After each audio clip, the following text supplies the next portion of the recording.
Hey, welcome to the Explainer. Today, we're going to do something a little different. We're going to take one really common word and use it to unlock a huge idea about how we communicate. So, let me ask you something. How powerful can just one simple word really be? I mean, it's easy to think of words as just, labels for stuff. But some words, they're different. They're like the Swiss Army knives of the English language. And the word we're going to use as our guide today is square. Yeah, I know. It sounds almost too basic, right? But trust me on this one. Stick with me, because this one simple word holds the key to something really fundamental about communicating clearly. All right, so let's get into it. We all know this word. We learned it as kids, right? A square is a shape. It can be a place in a city, like Times Square. But what if I told you it has this hidden importance that almost all of us just totally miss? You see it everywhere. So what's the big deal? What actually makes square so special? Well, here's the twist. The answer isn't about what the word is, but what it can do. Its real power, its secret sauce, is how versatile it is. Yeah, see, square is kind of a master of disguise. It's not a one-trick pony. This word doesn't just have one job in a sentence, it has a bunch of them.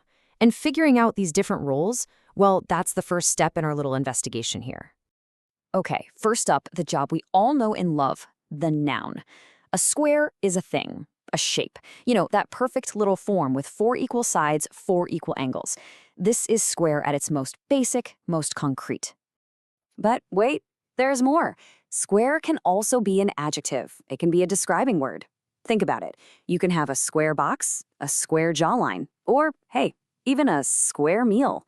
In all these cases, the word isn't the thing itself. It's just giving another thing a specific quality.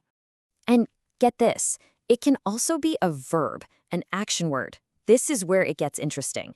In math, right, to square a number means you multiply it by itself. So 3 squared is 9.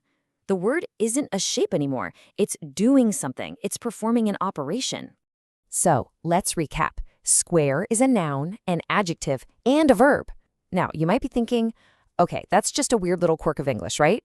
But no, it's not an accident.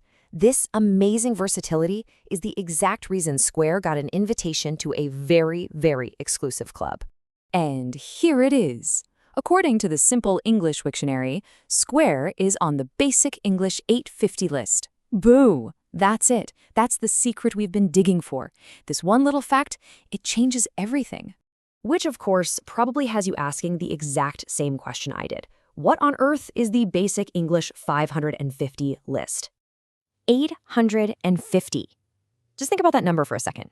850. That's a tiny number of words, especially when you remember that the English language has like hundreds of thousands of them. So this isn't some random collection of words. Oh no, this is a carefully engineered toolkit for communication. So what this list is, really is a foundational vocabulary. It's a set of 850 words that were handpicked because they're so powerful and so flexible that you can use them to explain pretty much any complex idea, but in a really simple way. The whole point is to get the maximum amount of meaning out of the minimum number of words. And this brings us right to the big idea, the main takeaway from all of this. It's not about knowing the most words. It's about mastering the most effective words. And that's why words like square are so incredibly valuable. They're foundational. I mean, just look at all the different hats this one word can wear. It's a noun for a shape. It's an adjective to describe something. It's a verb for doing math. You've got one single word that covers a bunch of different concepts. Now that is efficiency. That is power. So when you boil it all down, what this really shows us is that a small set of these super versatile words can be the fundamental building blocks for pretty much all communication. If you have a toolkit packed with words like square, you can build, you can describe, and you can explain a whole world of ideas. So I'll leave you with this question to chew on. After seeing all the different jobs square can pull off, what's the most powerful, most versatile, simple word that you know? Think about it.